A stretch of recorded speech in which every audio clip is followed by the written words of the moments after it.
هاوڕانی تەکنۆلۆژین سڵاوتان لێبێ. بەخێر بێن بۆ یەکەمین ڤیدیۆی خولی فێرکاری پایتۆن لە کەوانەدا سەرەتایی. ڕەنگە ناوی پایتۆن یان پایثانتان بیست بێت، بەتایبەتەوەی کە ئێوە خوێندکار بن یان ئەوەی کە زۆر هۆگری بابەتە باوگرینگەکانی دنیای تەکنۆلۆژی و AI یان هەمان ژیری دەستکرد بن. ئەگەر پێتان خۆشە بەڕاستەوخۆ بێنە ناو ئەم دنیایە یان ئەوەی کە لەسەر پایتۆن زیاتر بزانن و باشتر بیناسن تا کۆتایی ئەم ڤیدیۆیە لەگەڵم بن. بەپێی سەرچاوەکان پایتۆن لانی کەم لە ڕیزی سێ زمانی بەرنامەنووسی دڵخواز و بەناوبانگە و هەروەها ئەم زمانی بەرنامەنووسیە لەناو ئەم 5 ساڵەی ئاخرا زۆرترین گەشەی بەخۆیەوە دیوە. چاوێکیش لەم گرافانە بکەن. هەرو جۆرەی کەیبینن پایتۆن لە ماوەی 20 ساڵدا گەشەیەکی هێجگار زۆری بەخۆیەوە دیوە و لە دنیای پرۆگرامکردندا توانیوێتی بچێتە ڕیزی دڵخوازترین زمانەکانی بەرنامەنووسی لە نێوان بەکارهێنەران. و هەروەها بەرنامەکانی ئینستاگرام، سپاتیفای و هەروەها پینترست لەم زمانە کەڵکیان وەرگرتووە بۆ نووسینی کۆدەکانیان. پرسیاری 1. پایتۆن چییە؟ پایتۆن زمانێکی بەرنامەسازی ئاستبەرز و ئینتەرپرێتەدا. بەو واتایە کە کاتێک کە تۆ کۆدێکە نووسی وەرگێڕی پایتۆن کۆدەکەی تۆ هێڵ بەهێڵ ئەخوێنێتەوە و لە هەمان کاتدا بۆتی جێبەجێەکات. ئەم زمانی بەرنامەسازیە لەلایەن کەسێک بە ناوی گویدۆ ڤان ڕاسم نووسراوە و لە ساڵی 1992دا بڵاوکراوەتەوە.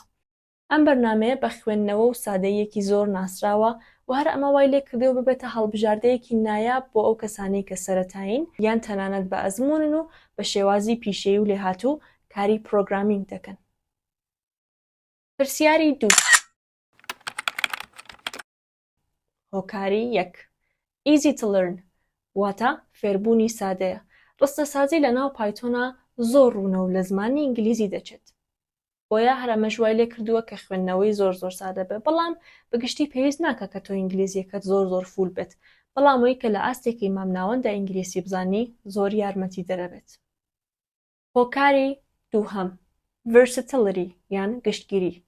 پایتۆن زمانێکی بەرنامەنووسیە کاتوانێت بۆ چەندین مەبەست بەکار بێت کە لە بەشێکی تری ئەم ڤیدیۆیە قسەی لەسەرەکەم.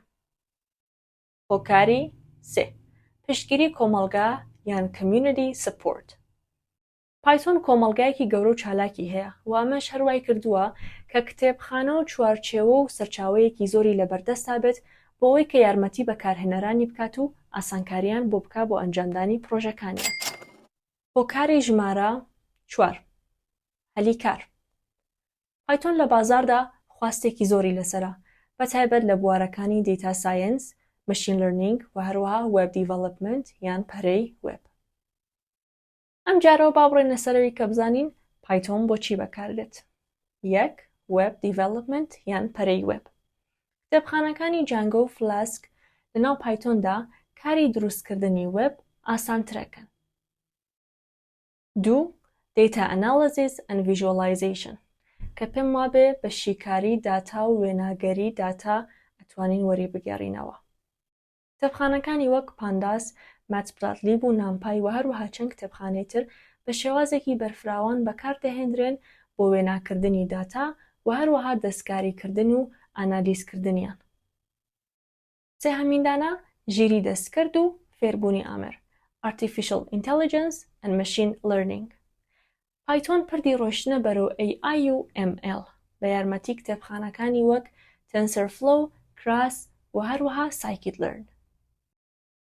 پایتۆن هەروەها لە بوارەکانی بیرکاری و حساباتی زانستی یان Scientific Computing بەکاردێت بە یارمەتی کتێبخانەکانی وەک SciPy و SymPy و هیتریدیکە. و هەروەها لە بوارەکانی گەیمیفیکیشن یان نووسینی باتەکانی تەلەگرام و زۆر شتیکە ئەتوانن لە پایتۆن کەڵک وەربگرن کە بە سەرچێکی سادە لەناو ئینتەرنێتدا ئەتوانن هەمووی بزانن. بەگشتی ئاسانی بەکارهێنانی پایتۆن وای لێ دەکات کە ببێتە هەڵبژاردەیەکی زۆر باش بۆ کۆمەڵێک بەرنامەی بەرفراوان. جا تۆ تازە دەستت پێکردووە یان ئەوەی کە بە دوای فراوانکردنی تواناییەکانتی ئەوە پایتۆن زمانێکی بە نرخ و باشە بۆ فێربوون. لەم خولی فێرکاری پایتۆنی سەرەتاییەدا من هەوڵم داوە بە زمانێکی زۆر سادە و بە کوالیتیەکی بەرز پایتۆنتان فێر بکەم و هەروەها سوور بووم لەسەر ئەوەی کە وشە کوردیەکان بەکاربێنم و لە چەندین فەرهەنگ کەڵکم وەرگرتووە. ڕەنگە لە هەندێک شوێنی شامل لە وەرگێڕانەکەیە هەڵام کردبێت بۆیە تکایە ئەگەر لە شوێنێکدا هەڵەیەکم بوو زۆر خۆشحاڵە بم کە بۆم ڕاستکەنەوە. زۆر سوپاس کە لەگەڵم بوون، هیوای سەرکەوتنتان بۆ خوازم و کاتێکی خۆش.